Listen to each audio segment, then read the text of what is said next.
Hello and welcome back to another week of the DP World Tour picks and bets. Skylar Hoke here, joined with Tom Jacobs. As always, Tom, there's nothing that cures a Masters hangover like the DP World Tour. How are you doing today? I'm good. I'm glad we had the day, right? The day to recover. So to be going to bed at kind of 1, 2 a.m.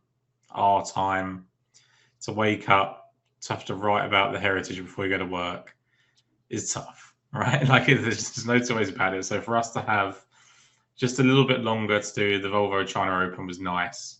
What a weekend. Probably I put it like this to someone. I was like, I think the Tiger win was more emotional, but I think that was the best event I've ever watched. Yeah, I mean, it is hard to sum it up because I feel like you and I have probably had similar thoughts on Rory. We're close in age. I really wasn't a golf fan to any degree like I am now when Rory was dominating a decade ago, right? So the memories that I have of Rory McIlroy, it is like the collapses, it's not seeing him play at the peak level in major championships. So when you have a player like that who is beloved by so many people that we surround ourselves with, and then he doesn't deliver on the expectations, I think it naturally creates a hmm, like a I never really like rooted for him, because like why am I rooting for this story that everyone's rooting for that this guy doesn't follow through? But I think what what has gotten me to be a Rory McIlroy fan, I would say, is probably the last couple of years more than anything, right? The way he's stood up on his morals, the way he's spoke about a lot of things publicly, and just you see how much he cares. And I think that's we can see how authentic that is. I think that's what's gotten me to the point of yesterday, like or Sunday, just clear like no financial incentive for me, which is probably 90% of the reason why we do a lot of what we do. And just to sit back and view and take it in and be naturally rooting for him as a sports story and as a human being, like that's where I found myself. So I couldn't I was just as captivated as anybody else on Sunday because he deserved that.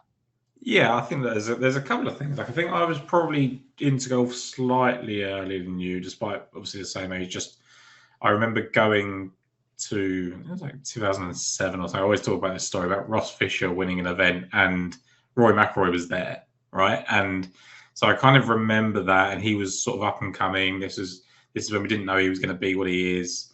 And I vividly remember the 2011 Masters and him kind of throwing it away on the Sunday. Uh, my one, I'm a little bit contrarian by nature. That's just who I am. And that's a I don't know if that's a fault or what. That's just who I am as a person. So I tend to push back on the generally favourable narrative, I guess. But I think there's been like a kind of wave of Rory McIlroy where it's like, okay, he's really authentic. No, actually, I think he's speaking out of both sides of his mouth. Not quite sure what he's saying. Don't agree with what he's saying. Think he's been a bit hypocritical. Then he's gone back, done, sort of was really emotional at Whistling Straits, wasn't he, for the Ryder Cup? And I think that got people on side again. Then the live stuff. And uh, ultimately, I think it was just one of those where I'm actually just relieved it's happened because I just don't want to keep talking about the fact that Rory McIlroy hasn't won the Masters.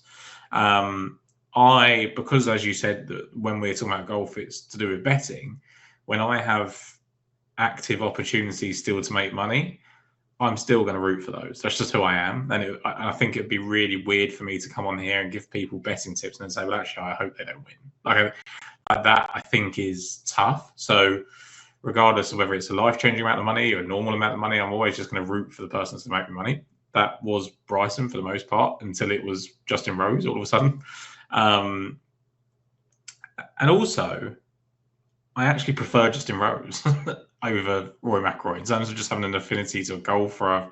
I've kind of, I remember as a younger person having a picture of Justin Rose and quite just enjoying meeting him at that time. And then I, watched him in a couple of big events, saw him get to world number one. Um, so that, and I've bet on him a lot. 2017 Masters, I bet him when he lost to Sergio. Like I feel like he's deserved one. So yes, everyone wanted the Rory McIlroy thing to happen and all those sort of things, but I'd have been equally, if not more, happy if Justin Rose had won. So since he's won, I'm kind of more on the side of like, I'm really glad this has happened. It's historic. It's the Grand Slam. It's this. It's that.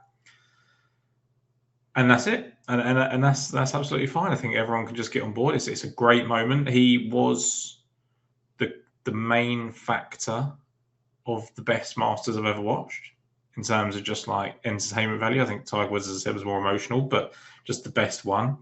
And you're right, Sky. He did deserve it in the end.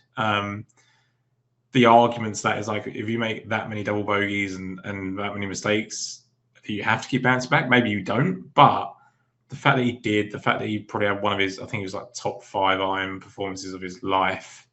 Yeah, I'm happy for him. I'm happy it's done. And I'm really intrigued now to see, because everyone's kind of got this opinion now that he's just going to go on and win 5 more all of a sudden. And I don't know. Like I could have easily seen Rory McIlroy, no matter what happened on Sunday, whether he threw it away or won, retiring on Tuesday. Like he just looks so spent. I think he's got a lot going on in his personal life, which is massively affecting him. And I think that will come to a head at some point soon. Now this is out of the way. So hopefully we've got. I mean, look, he's the world number 1 currently by. I mean, he's not in the world rankings, but like by just in terms of what we've seen.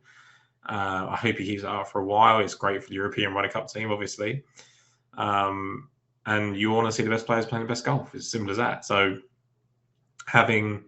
this is a good chance now for us to have, everyone always said we didn't get enough Tiger versus Phil directly. It's a good chance to have a Rory versus Scheffler, which we didn't get for the last few weeks. Rory Xander, Rory Bryson is a really good storyline, right? So that's the hope, is that we get a bit more of that as we go along. The only thing that would have made Sunday real awkward is if I was out there touting a Patrick Reed ticket after he snatched the life out of 2 lovable souls, in the playoff, if he had not 3-putted 13 from 3 feet. But no, I mean, really, I can see your opinion, and definitely I've enjoyed reading and listening to a lot of the content of a lot of beloved, Rory fans across the industry. I found, that pretty cool of what Sunday, and I'm sure just the stories from being on property had to be just unbelievable. And the round of what he did, it was like vintage perfect Rory. Like that's how I would want him to win the Masters. It's just like that. And so, I mean, I think that's a really good point. Like the way he went and won it, the highs and the lows, the extreme highs and lows all the way throughout the round is the best. Because if he lost that, man, it might have been like the literal worst thing we ever experienced. I genuinely do believe he could have retired. Like that's not even hyperbolic. I think it's ridiculous to say he was going to retire if he won, but like I genuinely do think like I don't know how many times you can bounce back from that sort of thing, right? Like it's not like Justin Rose who's going to be devastated Monday, Tuesday, Wednesday, because that's twice now he's come so close. He did everything he could to get in, right? Yes, he let a few things go, but he made the clutch putt on the 18th. Rory tried desperately to throw it away, and didn't, which is great for him. And the other thing you mentioned about the Patrick Reed thing, like I'd bet on him as well, and people don't like Patrick Reed, and that's absolutely fine. But that would have made the best. Like if it was a 4-way playoff of Rory, Rose, Reed, and DeChambeau, or even if it was just Rory, Rose, and Reed, like that would have been amazing, because that is still a villain in golf. That is still a rival for Rory, and I think people are quieting down a bit about Reed because we just don't see him as much now, right? But he would definitely still get in Rory's head, like 100%. And Rory just managed to get into Bryson's head. We saw the reaction afterwards, right? Like it's really interesting when those sort of things play out. So what it says to me is that, because we always hear about, well, we always want the best players to play together, and that's what everyone's hoping for with these merger talks and those sort of things.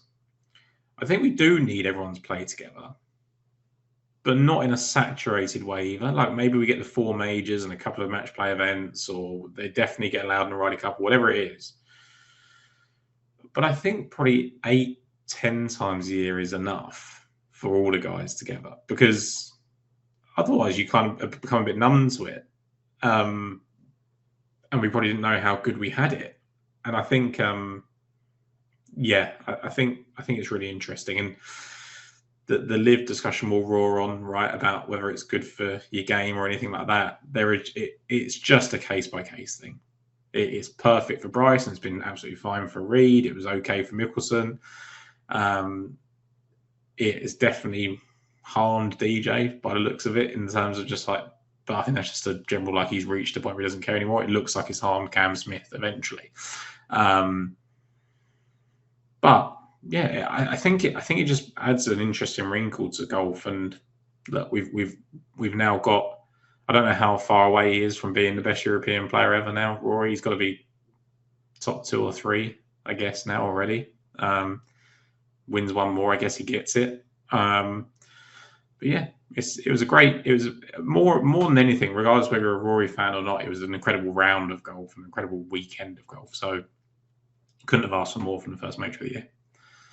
Yeah, I agree. And we could talk a lot, and we could probably make ourselves, multiple podcasts out of one round of golf and one tournament. But we do have a job here to do, and it's to preview the DP World Tour. And we're going to transition right on over to the Volvo China Open. Actually, no, we're not going to go right into there, because, Tom, the last time we got together, we had our first DP World Tour winner of the 2025 season, Eugenio Chacarra, both of us, right? Yes. So that was the first thing I need to say, is that it's a thank you to you that I had that nudge, because if people remember, I left the space and I just said I wasn't sure about Chacarra. I'd messaged you and said, I don't know, I'm potentially going to add him in, and you just said, look, add him in, and that was it. It was done.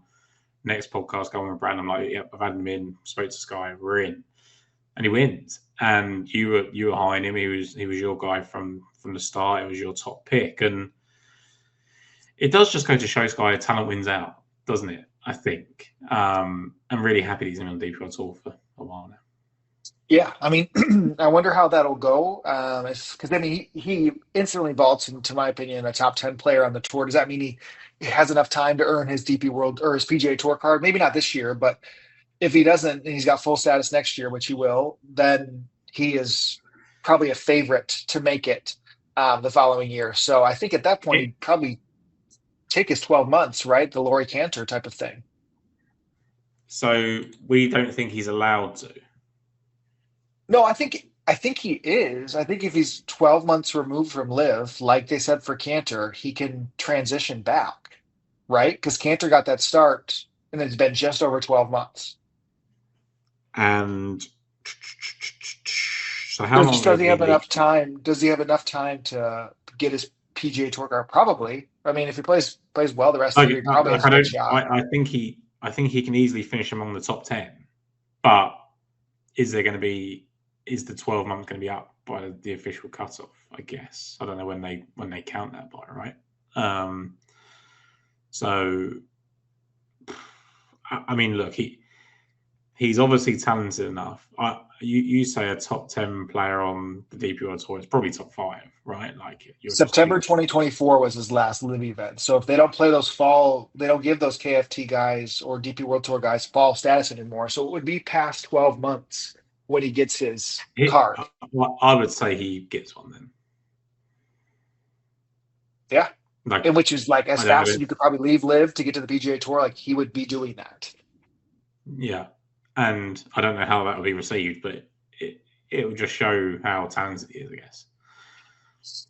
Yeah, because if you look at the odds, if you look at, let's see, so he would be second favorite this week for what we have, 1, 2, third favorite, right? Because if you go right off the top, you have Neargard Peterson, 14-1, Nakajima 20, and then Chacarra is right there with Haotong Li 25, 22s, Matt Jordan Smith, all of those guys, who are bona fide going to get a PGA Tour card, are right there. Who did you expect to pick if you pick 10 guys? So you're right, man. I mean, he's got enough runway to do it if he gets in every single event moving forward too. I wonder if the real question is like Scottish Open, Barbasol, Barracuda, does he get those shots too? I don't think he would. I guess not. Yeah, and I think that's whether they do it where they sort of go, look, okay, we're not going to give you the Scottish Open, regardless of if you qualify, but you can go to the Barracuda, maybe, right?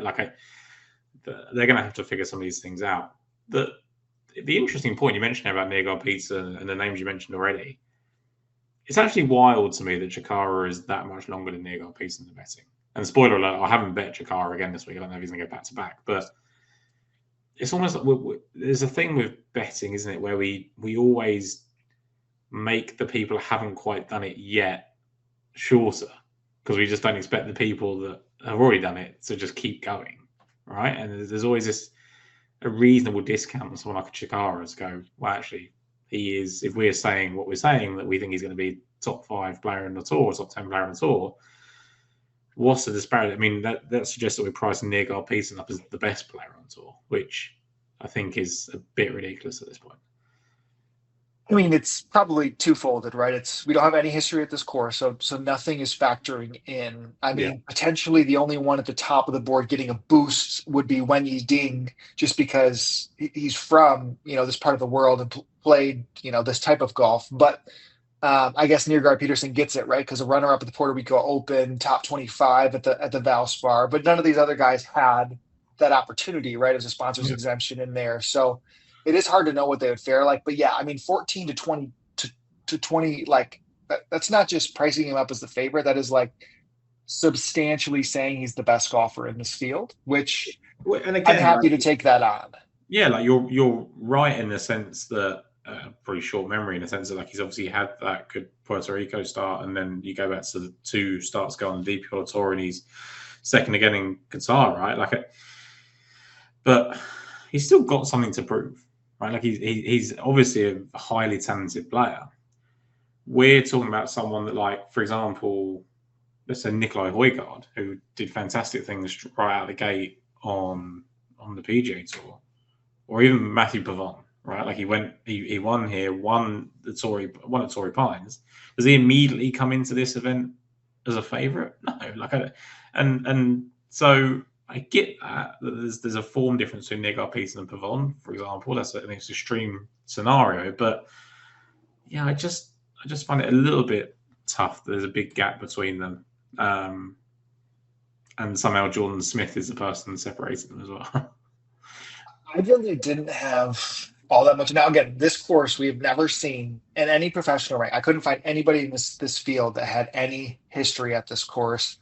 My assumption is, playing in China, you're going to get more courses that are not able to be overpowered. A little bit more of a traditional test is what we have seen from players who have graduated from the PGA Tour of China, who've played that type of golf. You get, Nakajima, who's Japanese. That those golfers have played a lot more of this, fairway green type of golf. So that is my expectation of what we're going to see this week. Historical versions of this, we saw Herbert win 2 years ago. It was more of a short game. Guy Cockrell competed. Who won the last Volvo China Open? I was trying to think that too. Is it Otegi? Let's see, because 2 years ago was with Herbert. Yeah, Otegi won last year. Oh, I guess Herbert's was the Japanese event. So last year was the first time that the Volvo China Open was back. It was him, and then Guido gave it a run at Shenzhen. And then we hadn't really seen it since, back in some of those good heydays when they were, right, when Bjork, Otegi at top win, Miko won here before, Alexander Levy used to dominate kind of these. Those were some really, really good DP World Tour events back. So it's good to have it back in the mix because I really like this style of event. And I actually like this type of like waking up quite early. I mean, it's horrendously early for you, but like, it starts at like 9 p.m. here. Well, actually, great. Then, yeah, it's actually good for you. They get sort of like pre-bed. Actually, appetizer. We get like 2 a.m., 3 a.m. if we want to wake up and watch it. But I quite like that. I quite like waking up and just seeing what the score is the golf is on, right? And the weekend you can try and stay up if you want to. But it's interesting because you mentioned about the course, and we typically expect it to be kind of a bit more of an accuracy test, right? I think that's kind of where you're going with that. When I kind of read anything about it, it was kind of like it's tree line, but slightly more open. I'm sure that's kind of what I read. I stopped getting in the weeds about the course because, like you said, we don't know anything about it. The only link I saw was about Robert Trent Jones, and the fact that the only other course that he's kind of designed to use on the DP World Tour now is that Danish Golf Championship from last year. So I've used that a little bit in one selection, but otherwise I've kind of just gone with, actually, I know these players can step up in any scenario, and kind of lent on that, because otherwise it's just one of those ones I don't want to be trying to sort of pigeonhole myself.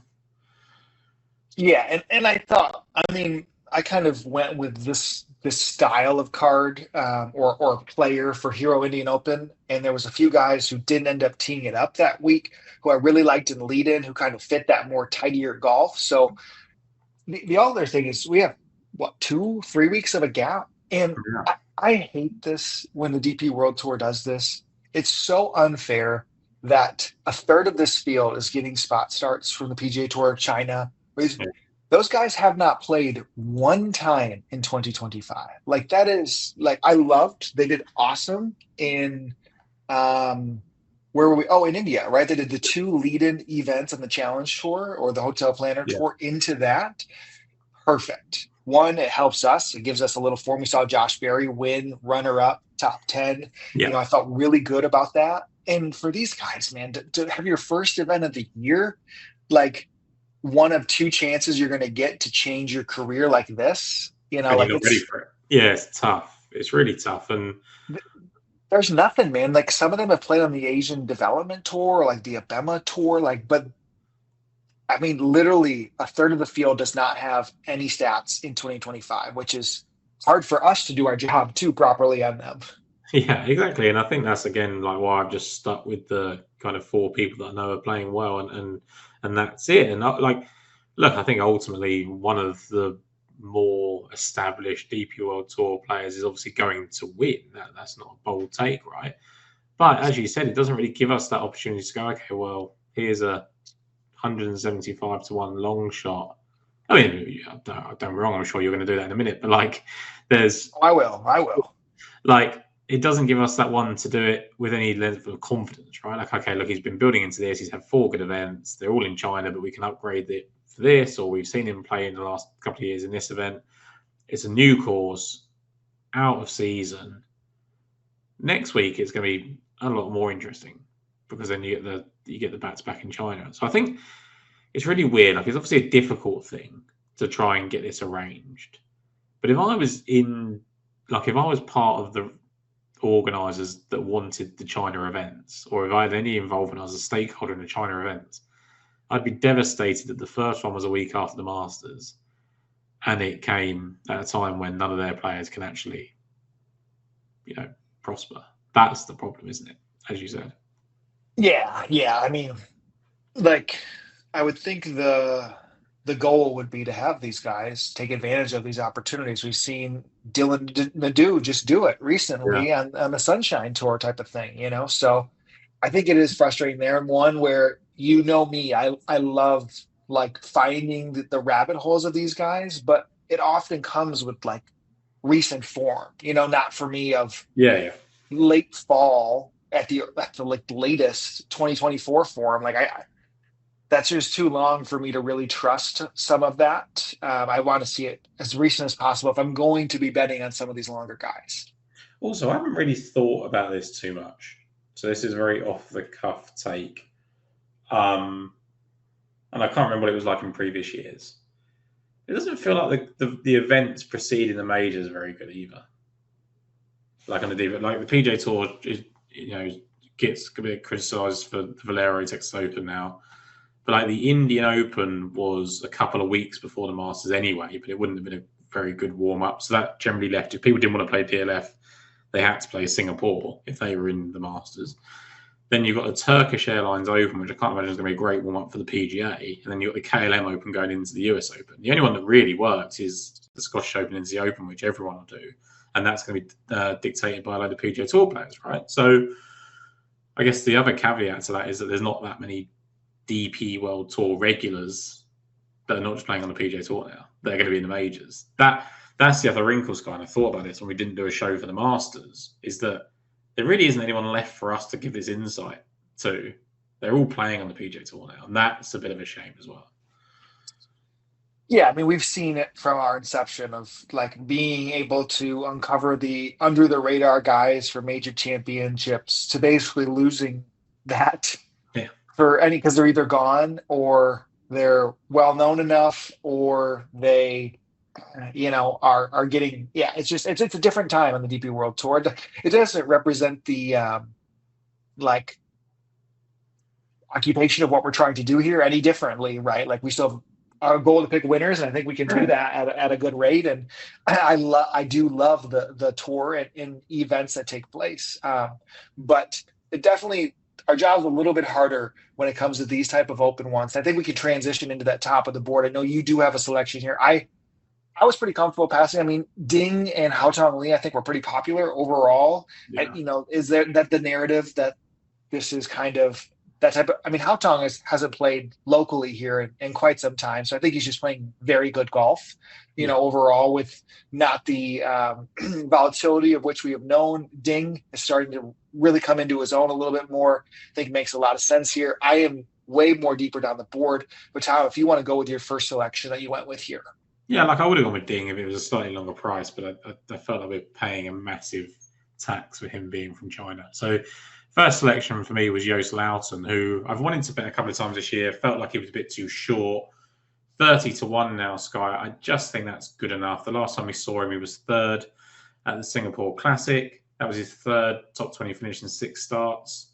One miscut in that run as well. And I just wanted to sort of look back at, because obviously, as you said, there's quite a rich history of the DP World Tour in China. I want to kind of look back at some of these veterans that would have played a lot of those events. Runner-up in the Shenzhen International in 2016, 13th in the BMW Masters, and then he was 16th in the WGC HSB Champions event, which obviously would have had an elite field being the WGC. There's a bit of caution with these stats, as we know, because of where they've played. But 8th, 27th, 1st, and 1st, the last 4 in approach from the stats that I've got in front of me. 6th, 38th, 5th, and 1st in tee to green in that span as well. Again, we're always a little bit wary when it's the Asian events and South African events, how true that data is. But the Tour has him in 3rd in approach and tee to green as well.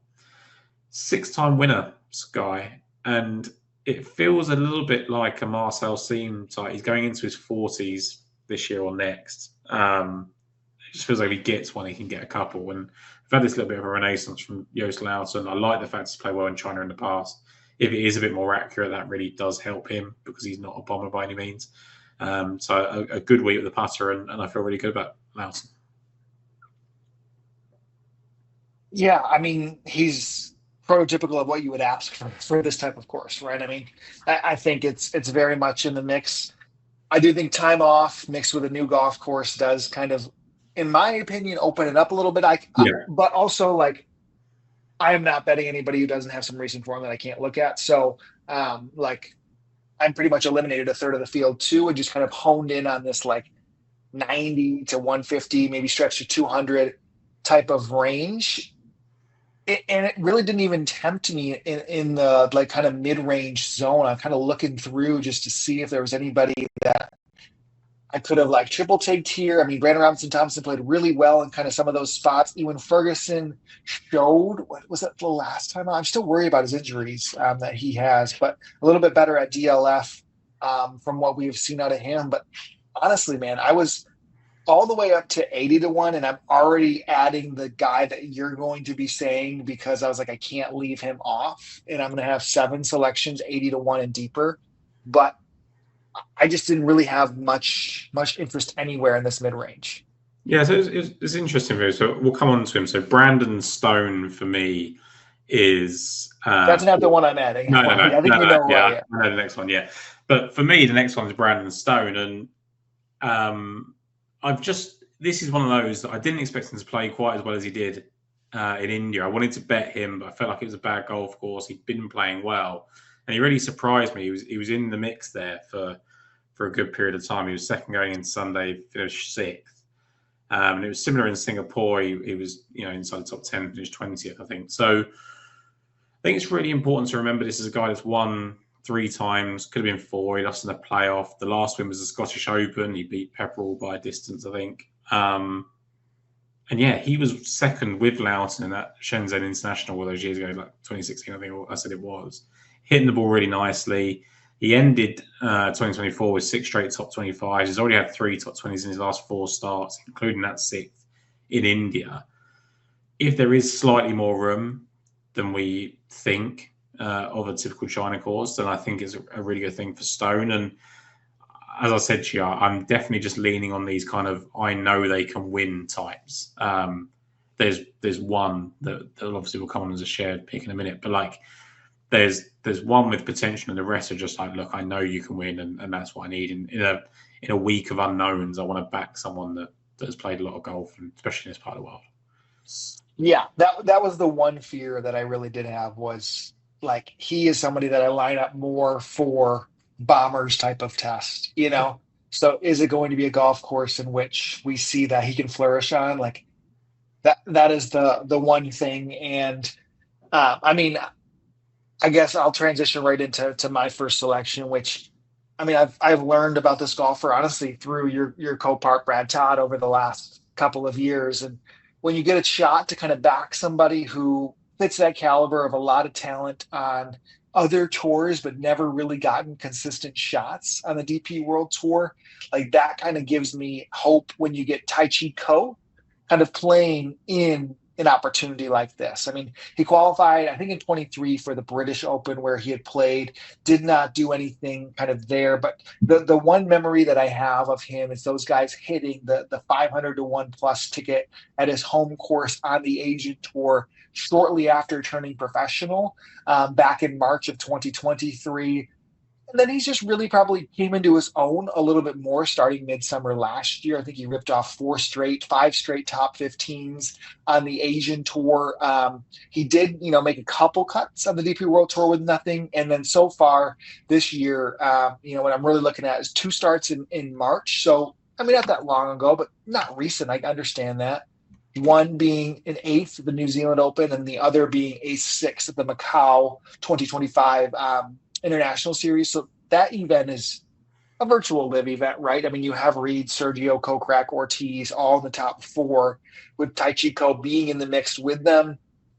I just know that, when you find a player that kind of fits the bill that, a Brad Todd or a Michael Golf kind of like, he's 24 years old, you get this opportunity with some form at a good price, 80 to 1, I'm definitely going in there. Second in this event couple of years ago, as you said, 6th in Macau, as you said recently, 6th in Hong Kong, which is obviously right next to China as well, and a winner already at 24 years of age. There's not really a lot to argue with, is there? I think it was one of those. I think didn't the first time after we got that big win, he came over and didn't do very well, right? I think that was kind of the memory, and I think we backed maybe Crans didn't do much there, but. Like people just need a little time to hit the ground running. It's as simple as that. Like we've seen it so often. Like we discount these people because they've let us down in the first run out, and then all of a sudden we say, oh, Tai Chi Ko is not something to bet anymore, and then he goes and wins at 120 to 1 or whatever. So I think it's good and wise to back people on this kind of talent level.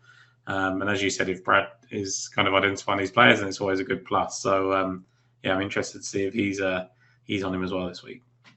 Yeah. Spoiler, he is from what I've seen. So, but yes, I think Ko made a lot of sense. And then this is like instant, like I have to bet this next golfer. You mentioned the link with Robert Trent Jones golf course. I'm assuming this is where you're going. I think 90 to 1 is the price on the golfer that I've backed a handful of times already in his career. Now coming off of back-to-back top 15 finishes. Jacob Skov-Olsen is where you're going next here, right?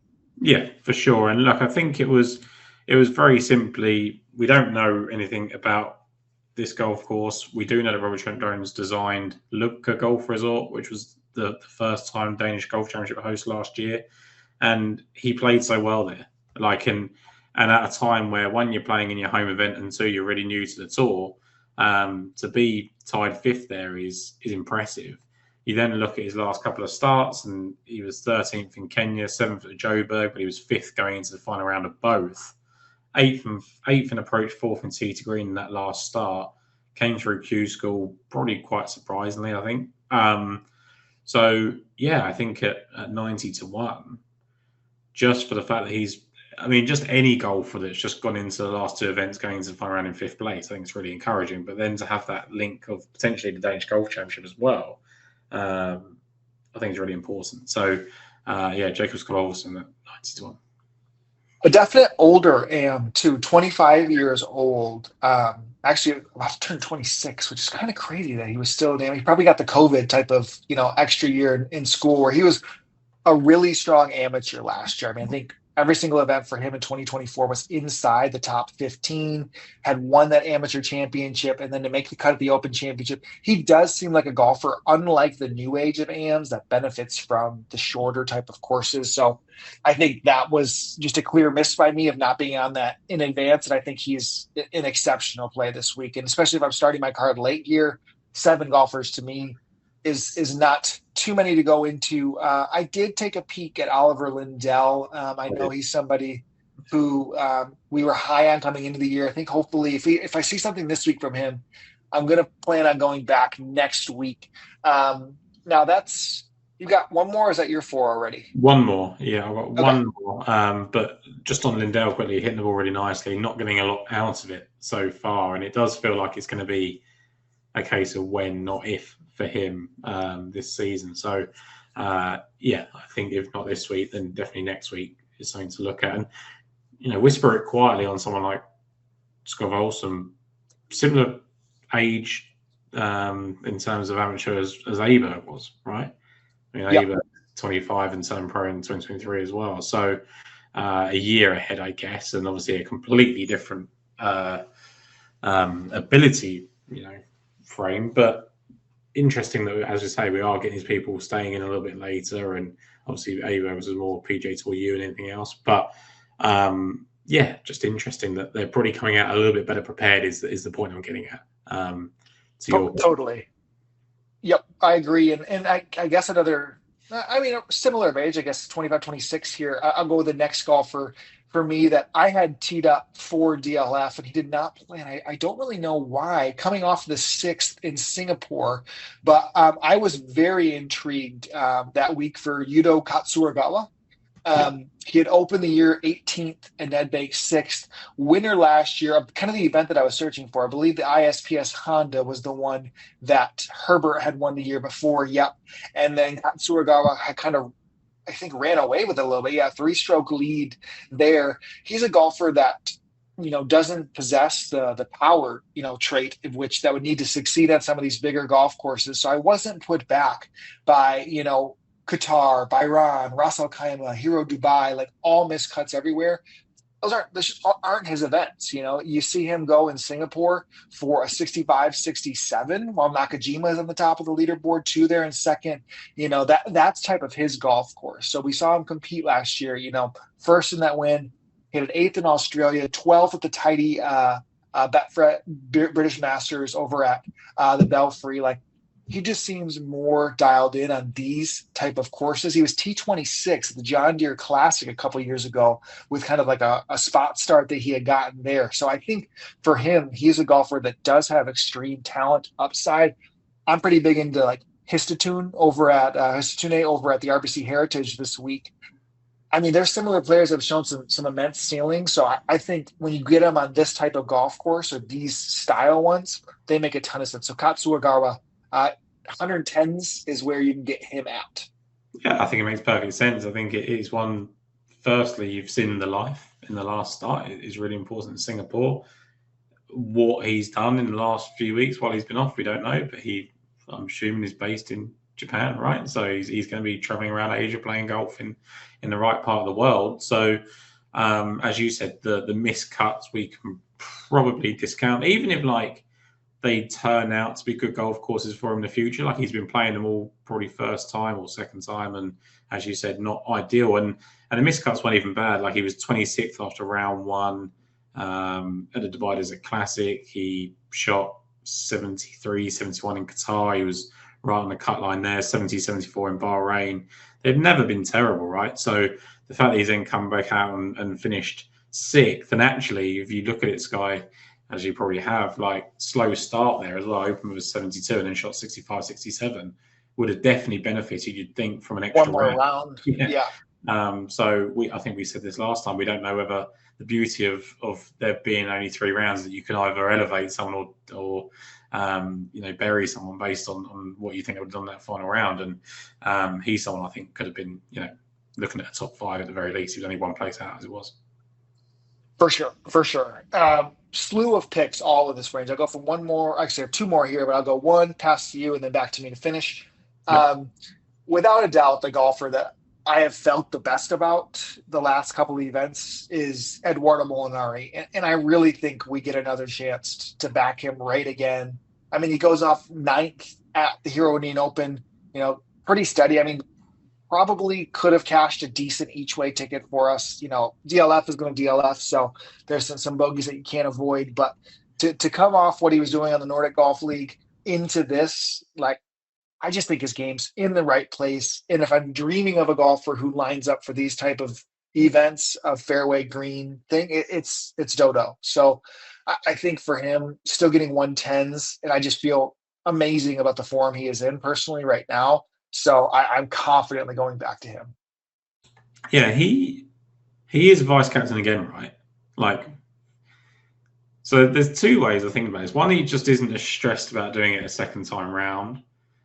Two, Luke Donald's just basically said, "Don't worry, I've basically picked my team. You don't need to do all this deep dive analytics. Go and focus on yourself and come back to me in September." Or he's just managing both perfectly, which is something that can be done, right? But when I think about how well Zach Johnson's been playing of recent weeks, of just he's got out of that Ryder Cup bubble. He's no longer getting all this kind of hate everywhere he goes because he makes stupid comments or stupid picks. Obviously, Molinari hasn't been right in the firing line, but he has had decisions to make and a lot riding on him. So it looks like he's just playing with a bit more freedom. And I don't know if that's Luke saying to him, "Look, go and have a good summer and I'll see you in September," or whether he just knows how to juggle it this time around.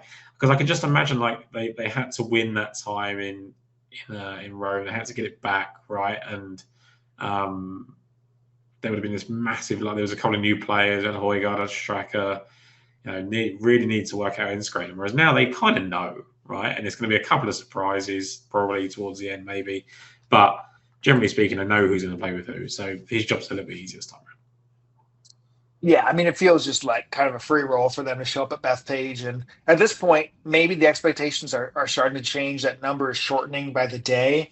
And honestly, if you made me pick right now, one absolutely would be picking the European Ryder Cup team at Bethpage, because the course advantage that once was is just no longer the case with how good the drivers are on the DP World Tour. So for you here, you're going into streakier type of golfer who kind of can get really hot with the short game, showing some life lately. But if you want to lead into your next selection. Yeah, it's not someone, I don't generally do this. I rely an awful lot on kind of very steady current or course form. But Kiradech Afib is just someone that I just really trust in this kind of environment of no one really knows what they're doing yet. He is a 4-time DP World Tour winner. One of those was in China at the Shenzhen International. He wasn't the one that beat Stone and Loughton, but it was the year before. But he ranked 4th in tees, green, and 7th in approaches last start when he finished 13th in India. He was 3rd at the halfway point over there as well. This could be his second top 10 of the season. But I just believe he's still got a bit to offer. He keeps showing flashes, right? It was only a couple of years ago he had a chance to win at Wentworth and just smashed it into the trees. And he's just got a bit about him. He seems to be a little bit more settled. He's going to love playing in Asia, and he played well in China. As I said, he's already won there. So he plays well in this type of part of the world. He's 110 to 1. And I just think and this isn't a surefire way of doing anything, right? But between 3 of my 4 picks, I've got 13 DP World Tour wins between Loughton, Afib Armrat, and Brandon Stone. And that allows me to take a Scott Olsen. And obviously you've got Molinari in there, and you're taking the kind of upside players. And it's a nice balance, I think. And this is the one week I'll probably ever do this, I think, where I'll just lean on these kind of veterans. But I feel really good about doing it with Afib Armrat this week.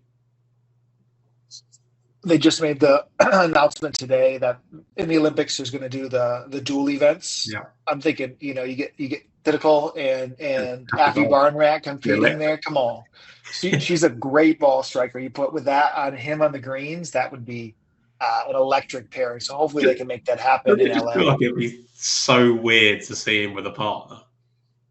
Oh yeah, and then like to be like a medal podium, him and Thitical, that would be awesome. He just strikes as this maverick that just walks to his own beat and like doesn't want any. But he also seems like a really like. I remember he did an interview and he was talking about. Didn't he have like a spare apartment or something? He was hiding all his shoes in or something ridiculous. Yes, his wife thought like he was going out on her, and then like it's just no, it's literally I'll take you. It's my shoes. It's everything I have here. My trainers always hide, and like he like Yep. his watch stolen in like the Brazil Olympics or something like that. Like he's such a character, and I just really think he like it looks like he's just a bit intricate, but I think he really loved that team dynamic. So that'd be really interesting to see how he does that. Yep. 100%. Okay. For me, we're going a little bit. I'm gonna go. I got three left here. So the other one, like Katsuogawa, that I had teed up for the Hero Indian Open was Kazumi Kobori. I think he has had that similar type of Tai Chi Co esque, where right he was winning a bunch. What was that? 2023. Yeah, I think that was when he had won three times. No, that was his amateur. Then he had turned pro and won three times last year, 2024, on the Australasia Tour. Two of them in a row, 3 in 4 weeks. So you get that, and then just nothing out of the year, basically, right? The only other thing he had was a T12 at the Alfred Dunhill Links to close the year. And then so far this year, we're definitely seeing more. He's got 4 top 25s, including a 10th at the Singapore his last time out. Again, just 3 rounds there, 70, 71, 64. Just a golfer who's going to benefit from a more accurate putting type of contest. I think he is somebody who I've definitely fitted for these type of courses and just let him take his time getting his game back under him. And we've done that pretty well. I mean, we take the shots right away, but then we don't forget about it when they come back and you get an opportunity of knowing the pedigree that they had instantly as a pro. I think that's a great way we can do this going back to Kobori. Yeah, I think look, ultimately, as we sort of covered there, like 3 of his last 4 events have been good, right? Like 31st in Kenya, 25th at the South African Championship, 9th at Singapore last time out, just a 1 bad week at the Jogo. Well, it might have even been terrible. It was just a miscut, right?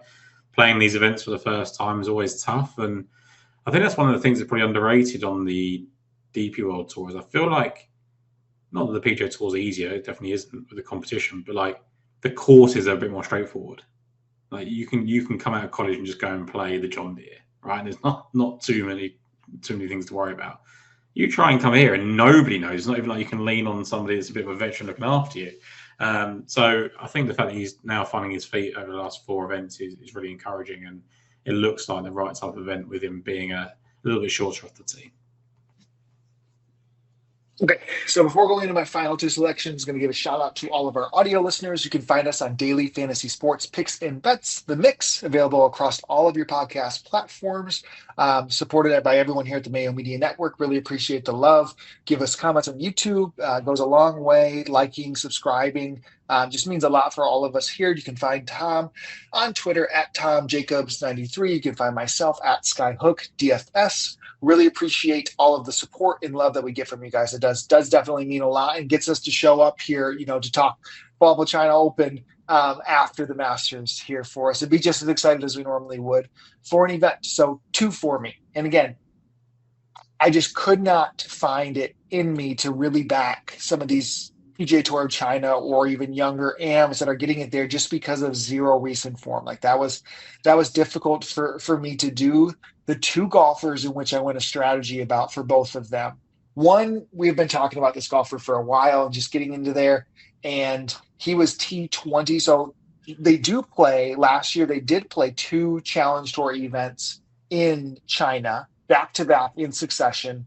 Zihao Jin was amidst the best stretch run of golf last year on the PGA Tour of China. He won 5 times with 5 other top 5s in his 10 starts. So literal worst finish last year was T4.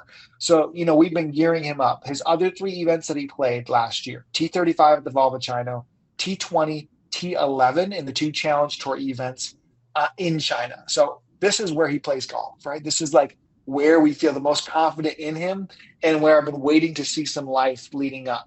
So 7th at the Kenya Open, phenomenal right there, shorter, tighter course.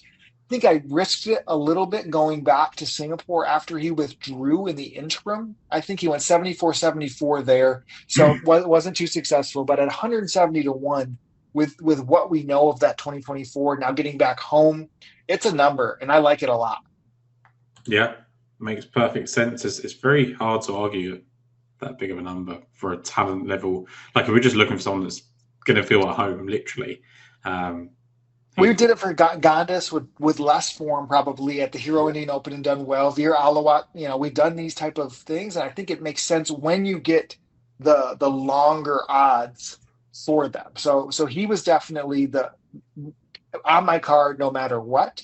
But when I was doing that same research, one, it showed Oliver Lindell, who was having probably one of the better tours that or years that we've seen on the Challenge Tour from consistency. He was top 10 in both the Challenge Tour events in China, but so was one other golfer that, and I don't think I've ever backed before. So Ben Schmidt, who doing the research here, Ben Schmidt, I feel like has been around the DP World Tour longer than I really thought. I think this is actually like his true like first season. He was just in the Challenge Tour for 3 years in a row, and he's only 22 years old. So like he had some promise as an amateur, came out, won almost immediately on the Alps Tour in his second year pro, and then he went right into Challenge Tour. Didn't have that much of a great year. Last year was better for him. Multiple, I think it was 3 top 10s. He played some Alps Tour events, 3 top 10s there. And then both of those top 10s on the Challenge Tour for him were right here in China, T4, T8. So then you get him on what we've seen early days from him. He had a T16 in Mauritius and then a T5 in Qatar. Only 2 missed cuts on the season. Now his form is kind of waiting a little bit from what it was, but maybe there's just something about playing golf kind of in this area of the world at 200 to 1 when we've seen DP World Tour promise brought me to Ben Schmidt.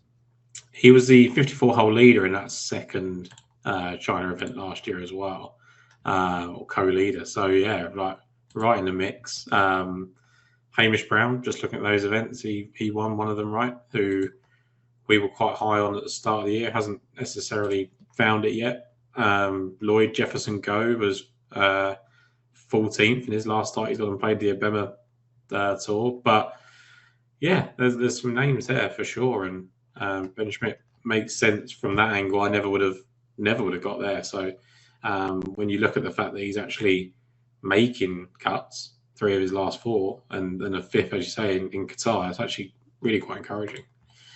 Yeah, it was like a process of elimination. Like, okay, who played well in these Challenge Tour events? Hoping to find somebody from the PGA Tour of China who did it that I could be like, okay, I can justify selecting there even if he didn't have the form. And nobody had. There was a few pops. Zinha Jin finished T20 in both. He was probably the best that you could find of it. But to do it in both events and then have like an okay start of the year and be completely off the radar from some you and I who do this on a weekly basis for the DP World Tour. I was like, okay, let me dig in there. 22 years of age, showing promise. So that led me to Ben Schmidt.